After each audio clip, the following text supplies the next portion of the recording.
The CBS Radio Mystery Theater presents...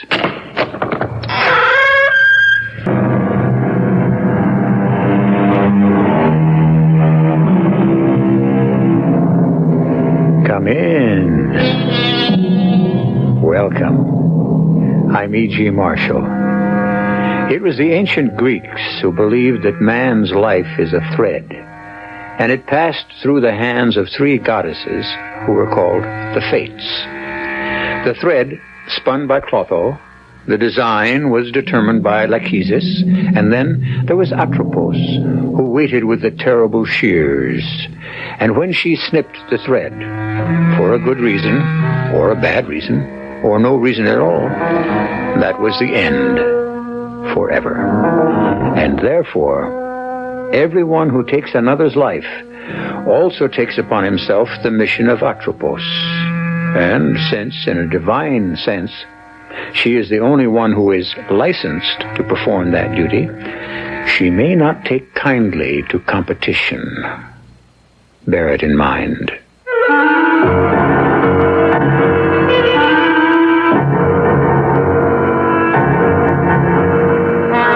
Our mystery drama, The Mission of Atropos, was written especially for the Mystery Theater by Sam Dan and stars Mason Adams.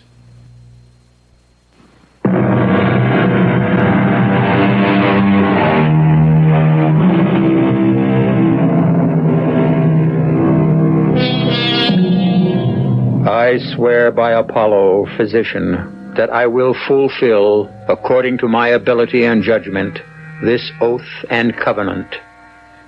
Thus begins the celebrated Oath of Hippocrates, for thousands of years the ethical standard and spiritual guide for practitioners of the medical profession. Louisa Alcott Mandeville is a young doctor, and the oath is still fresh and inspiring. A framed copy of it hangs in her office, where she looks at it from time to time, every day. I'm looking for Dr. Mandeville. I'm Dr. Mandeville. You're Dr. Mandeville? Oh. I see that's become my name around here, Dr. Mandeville. Oh. Well, who figures, a dame? It ain't that. You know, ladies who are doctors, but you figure they're all old dames. You should also figure that all old dames were once young dames. Yeah, that figures. What's your name? Barney. Bernard Aloysius Kremen. I work at the reduction plant. Why don't you do something about that cough? Like what? Well, you could stop smoking, for one thing. I can't. All it takes is a little willpower. How can I stop when I never smoked in all my life? Caught you that time. Very good. Well, what's wrong? I don't know what's wrong. That's why I come to you. I don't like that cough. I don't like it either. How long have you had it? 6 weeks, couple of months, maybe. Mm-hmm. Is it, painful? Well, I get a little wave. Wave? It took me a long time to figure it out. Like a wave. Like you go to the beach, see a wave, kind of rolls in and builds up higher and higher, and it just breaks. I get this wave. Does it hurt? No, it's like pressure. Where? Everywhere. All over, all at once. I want to tell you, Doc, it's scary. And then right in the middle of it, cough. The, wave. It happened just now? Yeah. Take off your shirt, please. What's the verdict, Doc? I don't know. Well, it's what I figured. I need more time. Be my guest.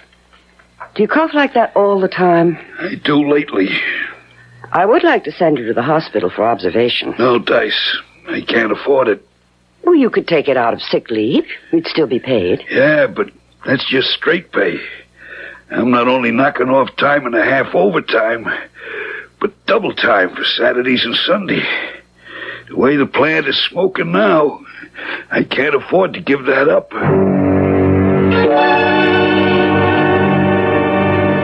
Friday, October 15th. The patient's name is Bernard Aloysius Kremen. White male, aged 54. Married, 3 children. No serious prior illnesses. Complains of some sort of malaise. Persistent dry cough. Pulse, blood pressure, heartbeat normal.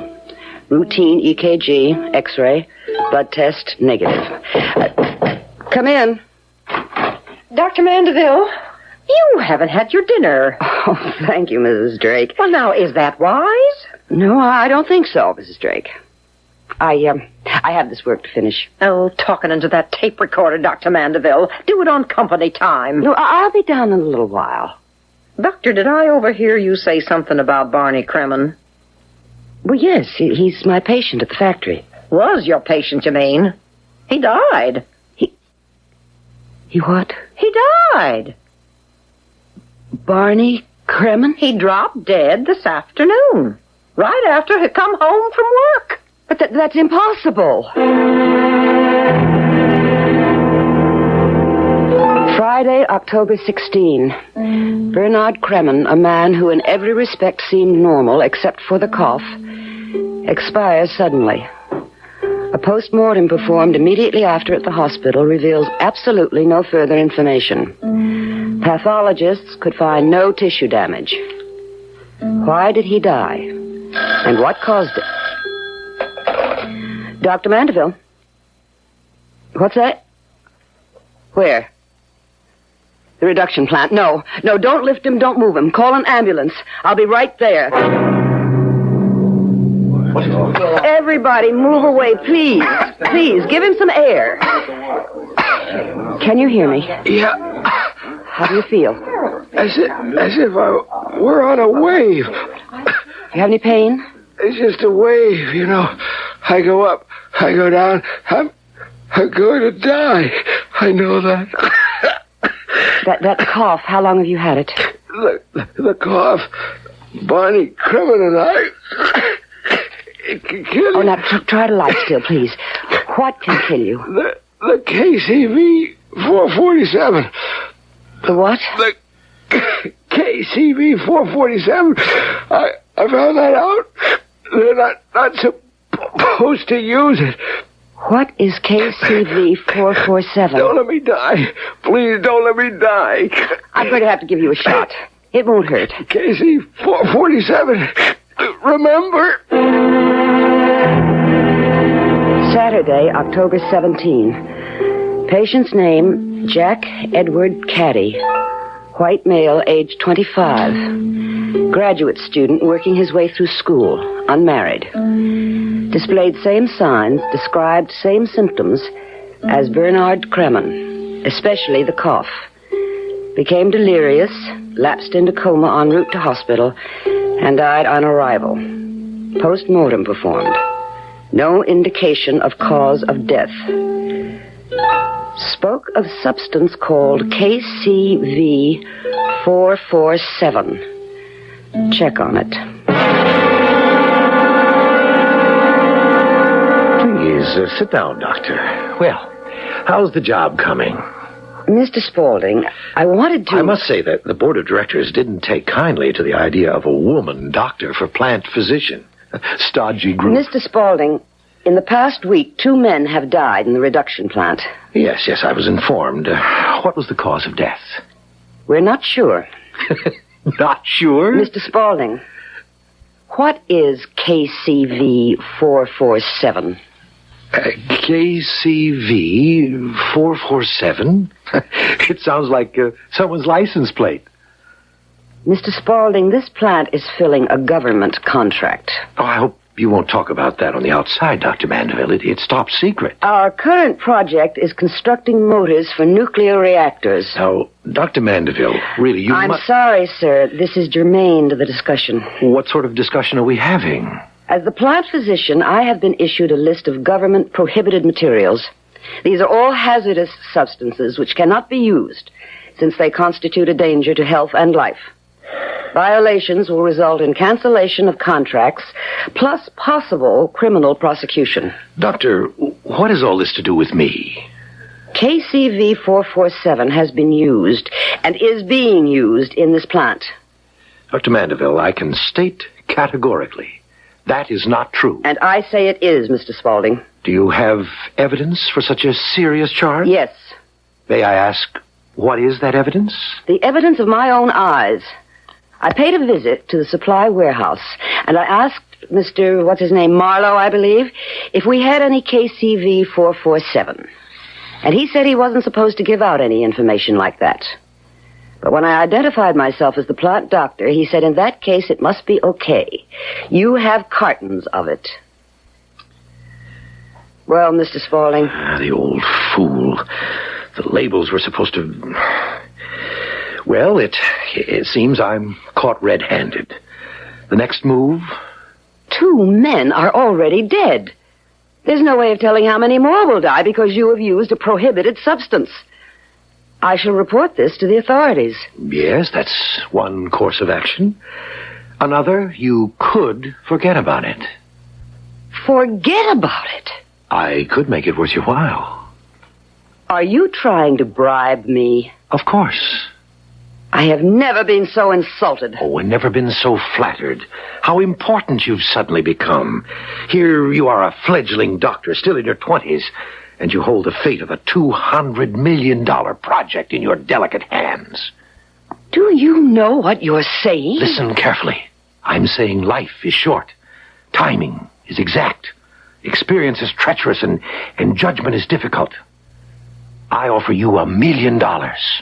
There isn't enough money in the world. Yes, there is. All we have to do is negotiate and arrive at the price. There is nothing you and I have to negotiate. But there is something you should negotiate with yourself. You have arrived at a crossroad in your life. That is not true. You can alter the course of your entire existence. I notice you drive an Isota Asmara, a very expensive sports car. It's a luxury I afford myself. Take a day or two. And do what? Think about it. I've already thought about it. KCV 447 is an exotic. There's absolutely no proof it's harmful. Then why is it on the prescribed list? My dear doctor, you know how vocal these do-gooders are. Doctor, even those who are violently opposed to KCV 447 admit it can only be lethal to a very small number of people. One person is enough. And these would have to be people who have a very rare protein allergy. In this plant alone, it has already struck down 2 people that we know of. The toll can rise higher. Doctor, if indeed KCV 447 is the culprit. Now look, we have no real facts. But here is what I'm willing to do. I'm sorry about those 2 men. Anonymously, quietly, I'll send money to their families. Will you stop using KCV 447? Oh, Doctor, I can't, unfortunately. You see, it's a drying agent. It dries various component parts twice as fast as any other known process. Therefore, it cuts my fabricating time in half. Also my costs. That's why I was able to underbid all my competition for this job. Well, I don't think we have anything further to say to each other, Mr. Spaulding.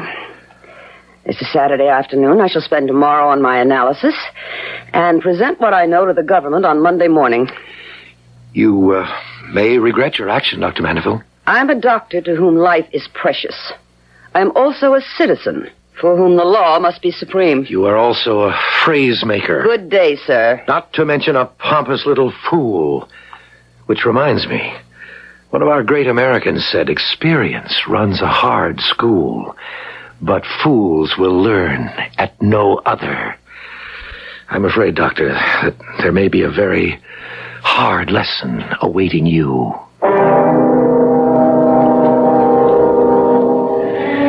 Smooth as satin, sweet as honey. That's how Fred Spaulding comes on. But do you suspect an iron fist inside that velvet glove? You could be right. Dr. Mandeville has decided to take action on Monday morning. But that's almost 2 days away. 2 days can be a lifetime, an eternity. I shall return shortly with Act 2.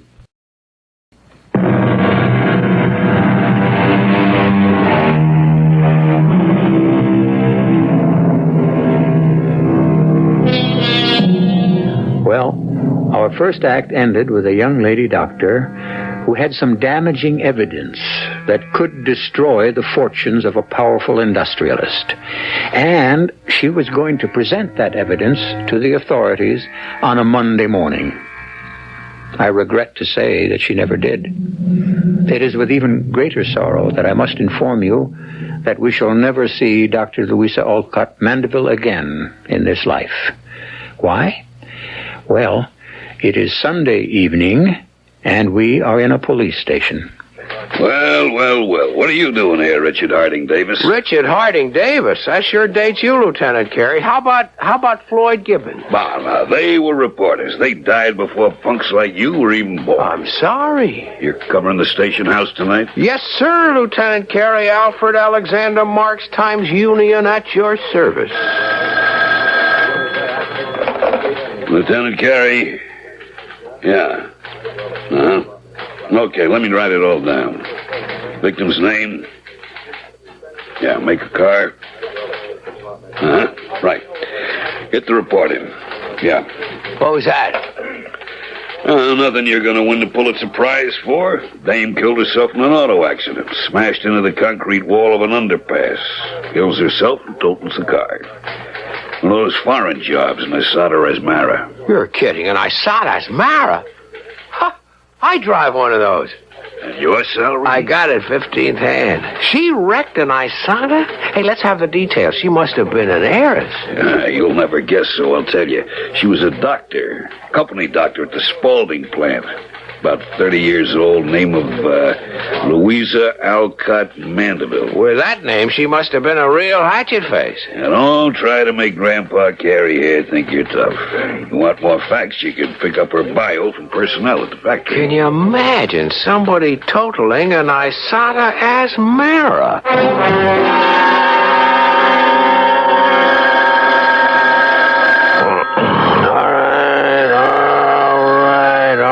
Okay. Oh. Hello, is this Al Marks? Who wants to know? Al Marks, who's the reporter? Do you know what time it is? Sure, it's 12 o'clock noon. Well, it's my day off, so whoever you are, don't bother me. Al, it's me, Frank. Frank the Junkie. Frank the Junkie? Yeah, I own the junkyard over at South Main. Oh. Hey, Al, you still looking for master brake cylinder for that sports car of yours? Yeah, sure. Okay, this car, exactly like yours. I saw the Asmara, got itself totaled 3 days ago. Killed a dame driving it. The master cylinder might be worth looking at. What do you say? I'm on my way. This is her, Al. The Asada Asmara. Now I remember. I was filling in for the guy who had the police beat that night. Cop said she must have lost control and run off the road. I wrote up the story. She was a doctor, young, too, alone in the world. It happens all the time. So, you want to take the master cylinder out and look at it? Be my guest. Is it okay, Al? Yeah, it's okay, I guess. Go figure, huh? You can pick that up at a Junkie's. It's got to be my lucky day or yours. What are you staring at? This piece of tubing. It's part of the brake line. It carries the fluid from the master cylinder to the brakes. I know what it does. You know what I think, Frank? I think it's been cut.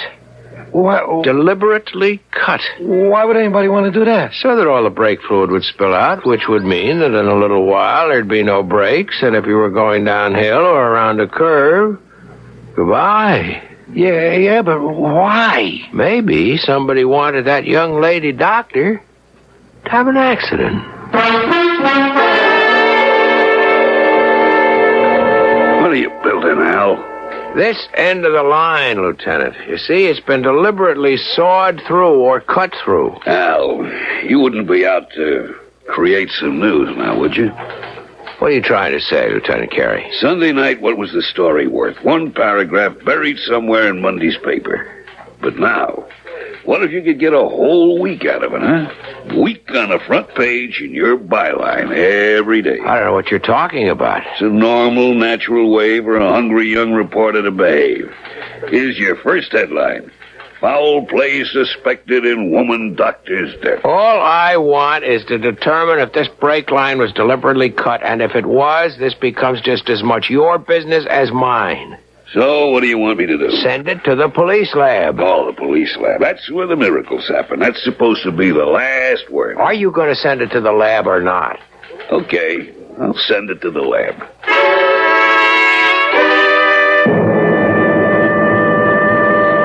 I don't know if I should talk to you, Mr. Marks, Al Marks. I'm with the Times-Union. It's a fine paper. Oh, I know it is. I'm a subscriber. Couldn't get through my day without Times-Union. But why do you want to know about Dr. Mandeville? Mrs. Drake, I'm going to level with you. I think she was murdered. But she was killed in an accident. It was no accident. The car was tampered with. By whom? Now, who could have done it? A thing like that? Why? I was hoping you could tell me. Well, tell you what. About her friends, to start with. Well, she didn't have any. She worked all day, came home, worked half the night, and went to bed. Men? No, since she's living here, nobody. Phone calls? None? What did you know about her? Well, nothing. You mean she didn't talk about herself? Oh, she did. But it added up to nothing. Comes from California originally. Folks died when she was born, raised by an elderly aunt. Never played much with other kids. She read a lot. Went to college and medical school on scholarships. Never did anything in her whole life but work and study. What about her things? Well, she had her clothes and a few personal items. Got in touch with this old aunt of hers on the phone out in California.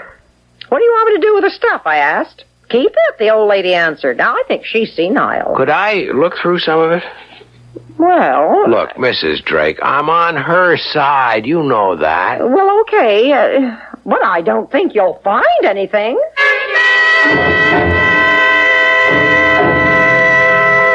Well, I told you, Mr. Marks. It'll be just slim pickings. This tape recorder... Oh, yeah, the tape recorder. Oh, she came home and made notes of all her cases. Let me switch it on. The patient's name is Andrea Detweiler, age 46, white female. Married, 2 children. History of ulcers. Yeah, I see what this is. Oh, she's got a whole carton of tape here. You could spend days listening to all that stuff. Maybe I better do that. You mind if I borrow the recorder and all those tapes? Well, I don't know why I should object. Mrs. Drake, did she seem upset lately? Upset? No. Nervous, apprehensive, out of sorts? Well, I don't know what to say.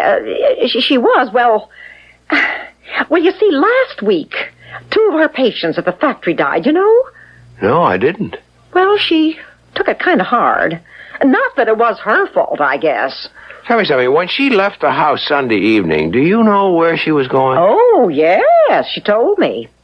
Matter of fact, she said she was going to drive all night to get there in the morning. Get where? Washington. Why would she be going to Washington? Well, I think she said she was going to see some government people. Who? Well, I don't know. Must have been important if she was going to drive all night. Well, yeah. When she walked out of here, she had the look of a person who meant business.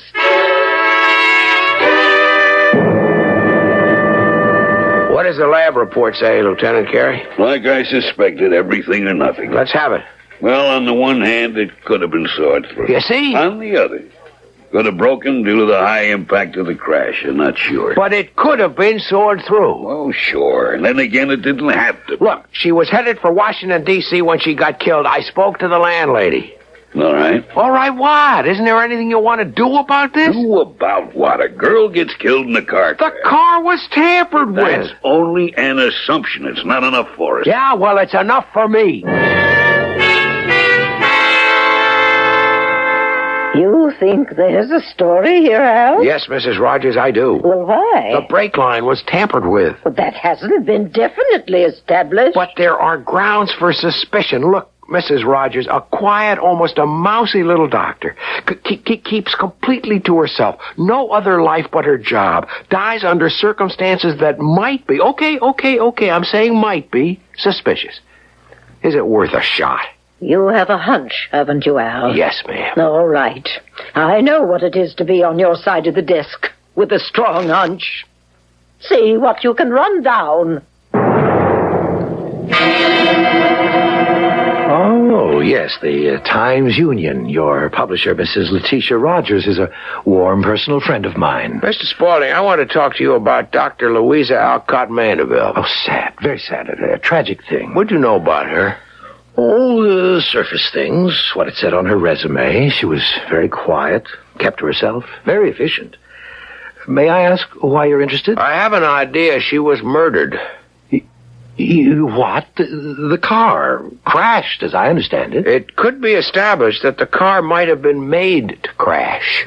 Well, that's certainly a shocking thing to contemplate. I have an idea that the answer is here in this factory. Here? Why would you say that? Because she seemed to have no other interest, no other activity in life. Did you know she was headed for Washington when she was killed? No. How did you find that out? Her landlady told me. She was headed for Washington. She had told the landlady she was going to see some government people, and she seemed quite angry. Well, all of this is news to me. Did you know that 2 men died here last week? I was informed, yes. What did they die of? Well, that information would be available at the hospital. Weren't you interested in finding out? Well, I was, but no one seemed to know. Would the late Dr. Mandeville have known? I'm not sure I follow all this, Mr. Marks.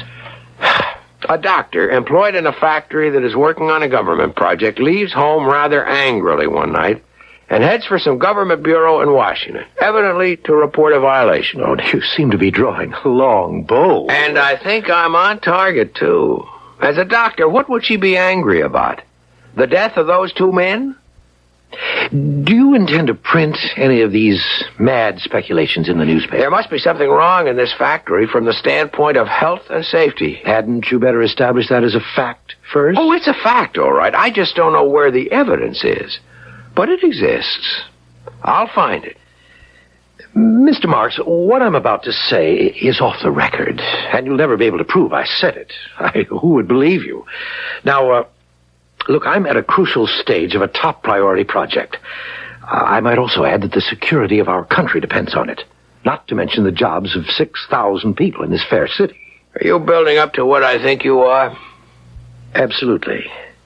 Now, I simply cannot afford to have publicity and disruption and all kinds of inspectors messing about. So, how much do you want to stop being a nuisance? I can't be bought. Rhetoric. It's so important when you're young. I mean it.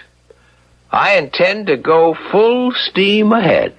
That's because you have so little experience in the ways of the world, Mr. Marks. Speaking of experience, was it Ben Franklin who said, experience keeps a hard school, but fools will learn at no other?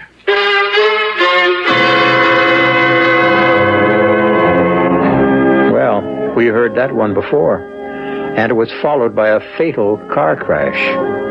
Al Marks has been offered the same deal Mr. Spaulding was willing to give Dr. Louisa Mandeville, and Al has turned it down also. Now what? Can we expect another automobile accident? I shall return shortly with Act 3.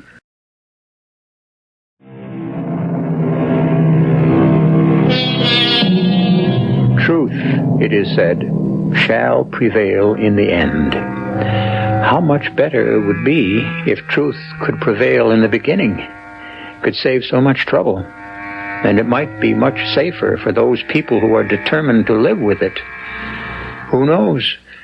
Dr. Louisa Mandeville might still be alive today. Certainly life would be simpler for reporter Al Marks if he could get certain people to believe him. We've got him, Lieutenant Carey. Got who? Spaulding. For what? For the whole thing. He tried to bribe me. Oh, Al, you can't prove that. In a court of law, no, but he did it. He offered me money to lay off. It would be your word against his. And whose word would you take, Lieutenant Carey? Look, he tried to bribe me. That means he killed her or had her killed. Naturally, he wouldn't work on her brakes with his own hand. But Al... You know I'm telling the truth.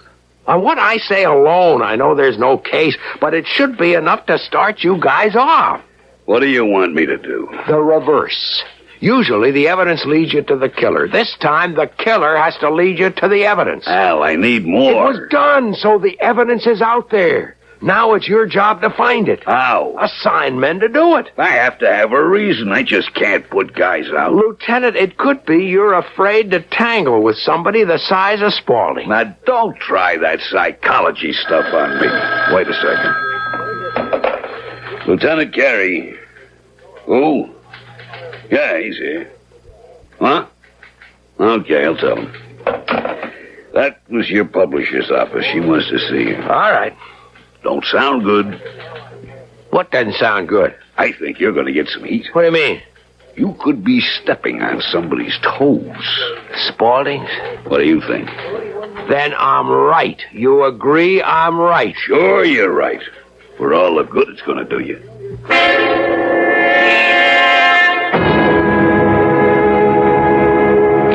Mr. Spaulding was rather upset with you this morning, Al. Well, not as upset as I was with him. He tried to bribe me. I don't believe that. Let's say you don't want to believe that. Oh, Al, you are a good reporter.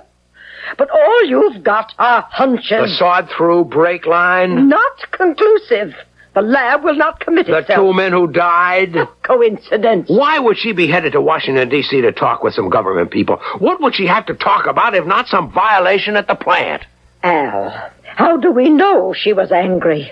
How do we know she was going to the government? How do we even know she was headed for Washington? Her landlady told me. Well, will her landlady put it in writing?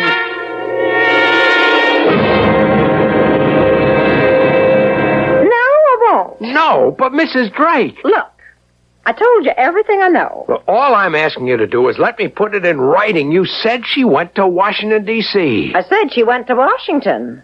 Didn't have to be D.C. Could have been Washington State. Why would she go there? Because she comes from there, the West Coast. You said she was going to meet some government people. You said she walked out of here like a person who meant business. I don't remember saying that. All right. How much did he offer you?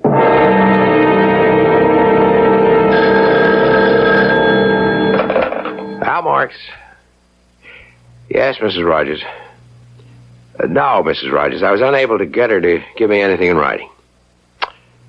Well, she reneged on the story. He must have gotten to her. Yes, Mrs. Rogers. Yeah, I'll report to the managing editor for another assignment. But you and I know Spaulding's guilty.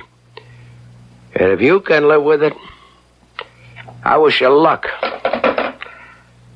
What am I out to do? Get myself fired?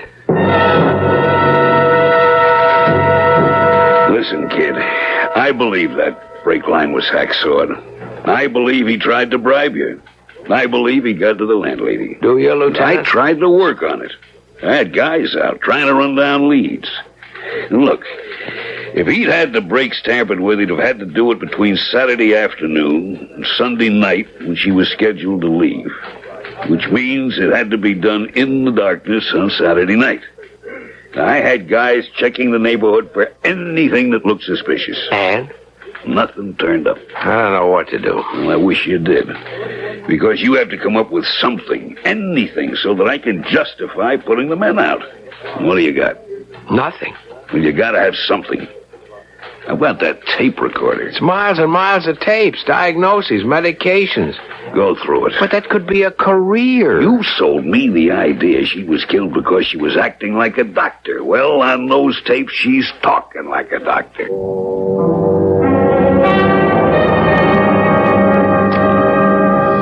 Displayed same signs, described same symptoms as Bernard Kremen.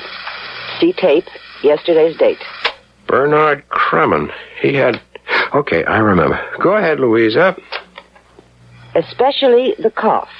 Spoke of substance called KCV 447. Check it. KCV 447. KCV 447. KCV 447. A rapid-drying agent suspected of having lethal properties. Its use is prohibited. Attacks certain persons who have a specific protein allergy. Not much known. It causes death in 6 weeks. Only sign is a persistent dry cough and a rising and falling feeling of pressure. Yes, indeed. We've got him. We've got Mr. Spaulding. Oh, yes. No wonder he was willing to pay off.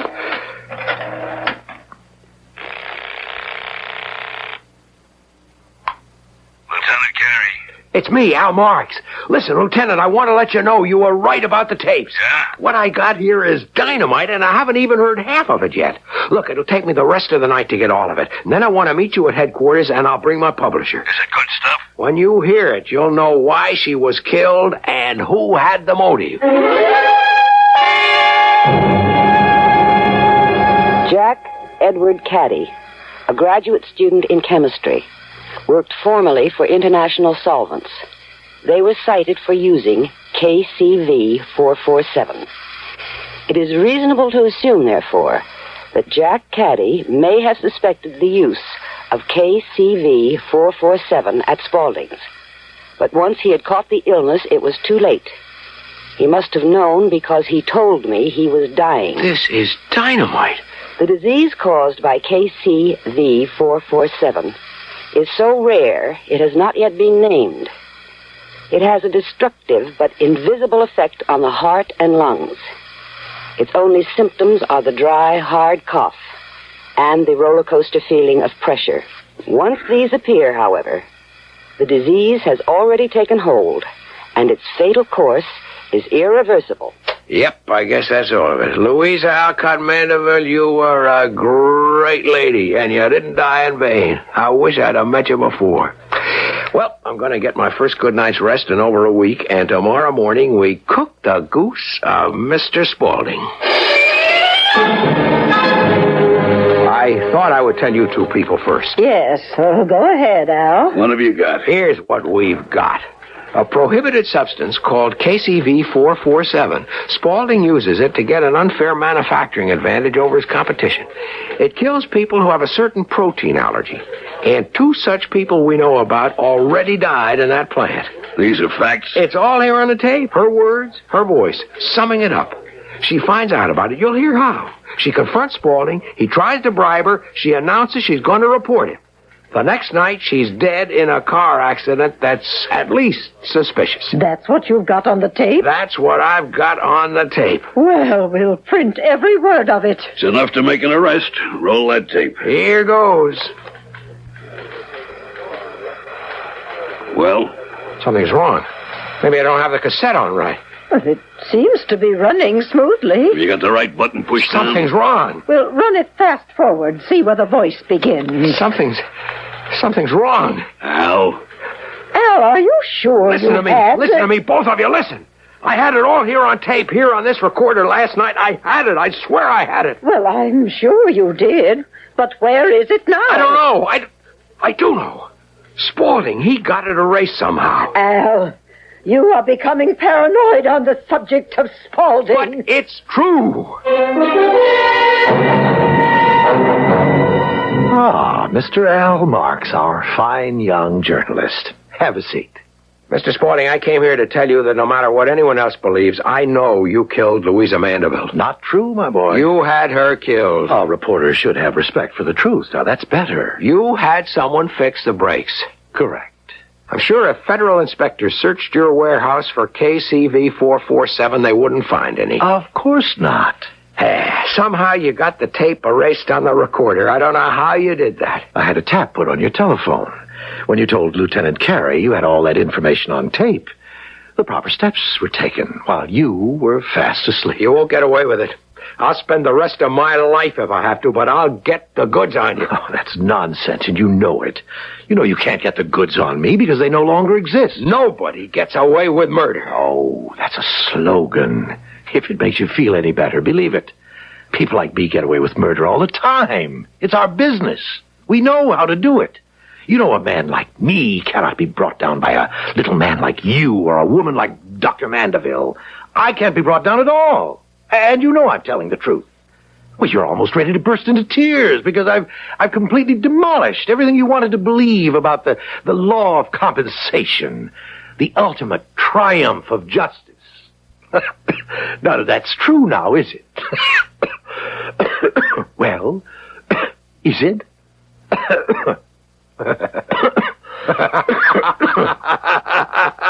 What are you laughing at? What's so funny? How long have you had that cough? What are you talking about? I shouldn't have laughed. It isn't funny. What isn't funny? What are you talking about? Maybe, just maybe, I'm talking about justice.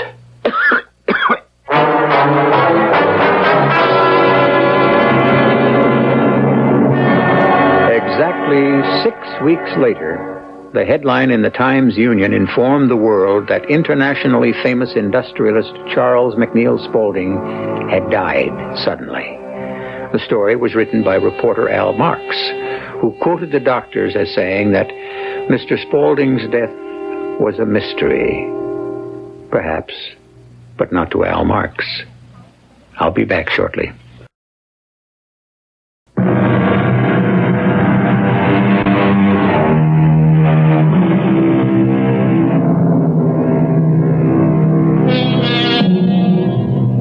We live our lives by the narrowest of tolerances, by the smallest of gauges. Little accidents, coincidences, chance encounters, sudden hunches. Any one of these can change a life, or even decimate the earth. The world is such a volatile, unpredictable, capricious, and giddy place. Can there possibly be a master plan behind it all? Our cast included Mason Adams, Joan Lovejoy, Jackson Beck, Joan Shea, and Robert Maxwell. The entire production was under the direction of Hyman Brown. This is E.G. Marshall inviting you to return to our Mystery Theater for another adventure in the macabre. Until next time, pleasant dreams.